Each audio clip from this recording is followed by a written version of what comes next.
What percentage of Zionists are evil? If you say 75%, 80%, 90%, 100% of Zionists are evil, then you have a problem. You have a mental problem. If you said that about Muslims, if you said that about Americans, if you said that about any culture, there are very, very few evil people in the world.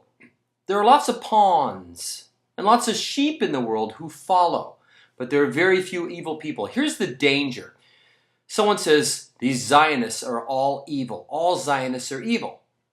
I've never met a Zionist. An Arab friend told me that all Zionists are evil. Then I meet a Zionist family. I find them to be wonderful, loving people. What must I assume? I must assume that at least that Arab is a liar.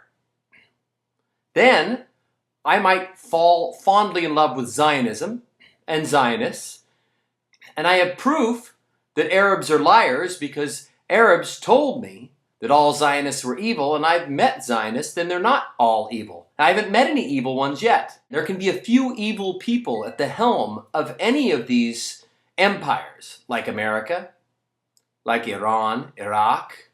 I'm not saying they're evil, but it only takes a few evil people. And not even evil people, a few people with some ideas that are bad. If you were a baby raised in any Zionist household, most Zionist households, you would probably be given lots of love and attention, and it would be a very normal upbringing. If we can stop demonizing them and saying they're the devil, they're evil, then we can actually look at the psychology of what's going on.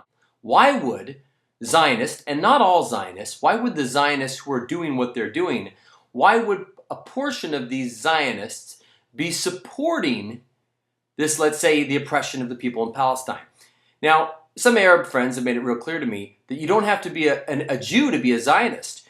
A lot of people, Arab friends have told me that anybody, whether they be Saudis or whether they be Americans who are non-Muslims, if they support Israel, then they're Zionist.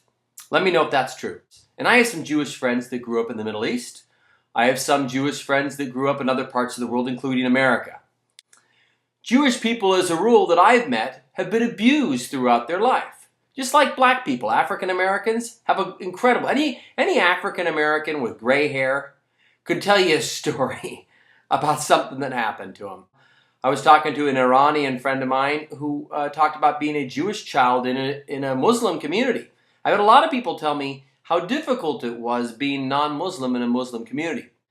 After all the abuse that the Jews have taken, and they've taken a lot of abuse, and you could compare them to other societies that have been beaten down, Jews are very unique because Jews have a tendency to rise to the top wherever they are. Those stereotypes are built on some realities. Jews have a tendency, from my experience, to be incredibly successful, very savvy people who culturally have an ability to become masters of their environment. So much so, I believe that was why part of the impetus for Hitler to want to get rid of them all. They were succeeding. And I've heard people complain here in America about how Jews run Hollywood and how Jews run this and Jews run that.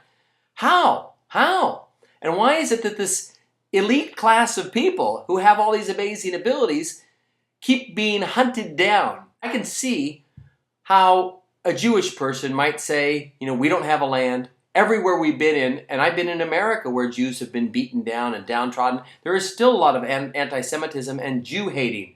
Rather than just demonizing Zionists, if we were to take a look at the roots of Zionism, I can see a group who felt demonized and bullied and killed in mass numbers, wanting to have a homeland.